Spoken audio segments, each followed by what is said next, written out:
Hello, नमस्कार। आज हम बात करेंगे आईडीएफसी फर्स्ट बैंक के स्टॉक्स के बारे में और इस स्टॉक्स में जो है शॉर्ट टाइम के हिसाब से अगर आप देखेंगे स्विंग ट्रेडिंग के हिसाब से तो स्टॉक्स ने हमारा जो एक पुराना लेटेस्ट जो लेवल बनाया था वो स्टॉक्स ने अभी अचीव किया और उसके बाद स्टॉक्स हमारा लगातार जो है नीचे की तरफ आ रहा था अगर अगर आप यहाँ पर देखेंगे तो स्टॉक्स हमारा सपोर्ट लेवल के पास में खड़ा है क्योंकि आज मार्केट में बड़ी गिरावट थी उसके बावजूद भी इस स्टॉक्स में अगर आप देखेंगे तो बिल्कुल भी फर्क नहीं पड़ा बल्कि स्टॉक्स ने और ग्रीन कैंडल बनाई है और हाई की तरफ क्लोजिंग दी है।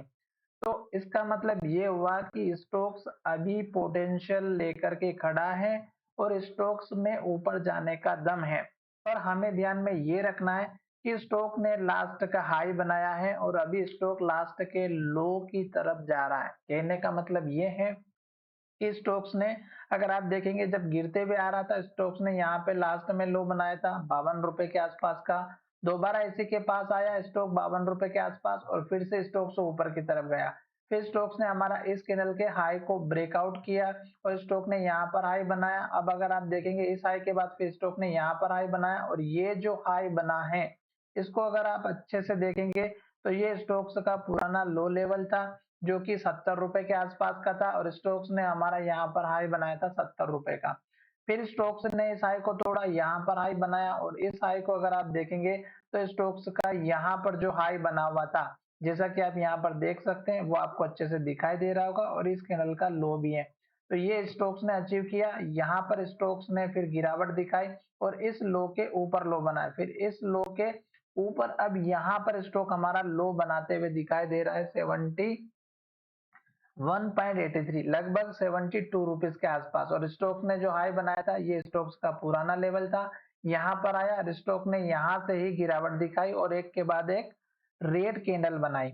अब यहाँ पर देखिएगा कि जब स्टॉक इस तरह की एक के बाद एक रेड कैंडल और लो बनाता है तो उस टाइम पे आप नई फ्रेश एंट्री बिल्कुल भी ना करें और जब तक स्टॉक लो बनाएगा वेट एंड वॉच का काम करें। यहाँ पर देखिएगा कि स्टॉक ने ये जो लो था इसको तोड़ा था और स्टॉक ने यहाँ पे लो बनाया तो इसका मतलब ये है कि अभी स्टॉक जो है सपोर्ट प्रॉपर तरीके से नहीं ले पाया। पर कल के दिन स्टॉक्स ने पॉजिटिव हैमर कैंडल बनाई थी। आज भी स्टॉक्स ने कैंडल जरूर बनाई ग्रीन पर स्टॉक कल के हाई को ब्रेक नहीं कर पाया। तो इसका मतलब ये है कि आज की कैंडल इस कैंडल के कल की कैंडल के अंदर है और जब तक स्टॉक इसके हाई को ब्रेक नहीं करेगी तब तक अप ट्रेंड के लिए कंटिन्यू नहीं मिलेगा और लो की ब्रेक करेगी तो फिर स्टॉक जो है नीचे की तरफ जाएगी। तो इस बात का ध्यान रखिएगा। अब अगर हम यहाँ पर देखें वीकली चार्ट की तो वीकली चार्ट आपको क्लियर कट इंडिकेशन दे रहा है कि यहाँ पर दो जो है कैंडल बनी है और उस कैंडल में आप देखिएगा रेड कैंडल बनी और दोनों ही कैंडल ने लो को तोड़ा है और लो के पास क्लोजिंग है। इस वीक की कैंडल ने भी जो है लो बनाया है और अभी कैंडल कंप्लीट नहीं हुई। तो इसका मतलब ये है कि अभी वीकली चार्ट के बेसिस पर भी अभी अगर आप देखेंगे तो डाउन ट्रेंड को इंडिकेट कर रहा है शॉर्ट टाइम के हिसाब से। साथ ही यहाँ पर देखिएगा कि जब स्टॉक से इस तरह की एक के बाद एक हाई और ग्रीन कैंडल बना रहा था तो हमें वेट एंड वॉच का काम करना था अगर स्टॉक आपने होल्ड करके रखे हुए थे।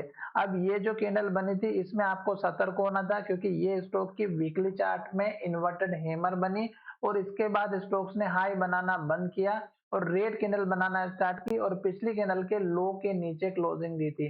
तो इसलिए हमें इसमें अपना सतर्क रहने का काम था और इस कैंडल में अपना प्रॉफिट बुक करने का। तो इस तरह की कैंडल जब बनती है तो आपको वेट करना है प्रॉपर और इस तरह की जब कैंडल बनती है रेड कैंडल एक के बाद एक रेड कैंडल तो उसमें एंट्री बिल्कुल भी नहीं लेनी है। टारगेट की बात करें फिर से तो इसी कैंडल के हाई के आसपास का टारगेट रखिएगा। फिर इस कैंडल के लो का टारगेट रखिएगा जो कि 80 रुपए के आसपास का है। हमारा वीडियो आपकी एजुकेशन के लिए था। अगर वीडियो अच्छा लगा है तो चैनल को सब्सक्राइब करें। धन्यवाद, मिलेंगे नई वीडियो में।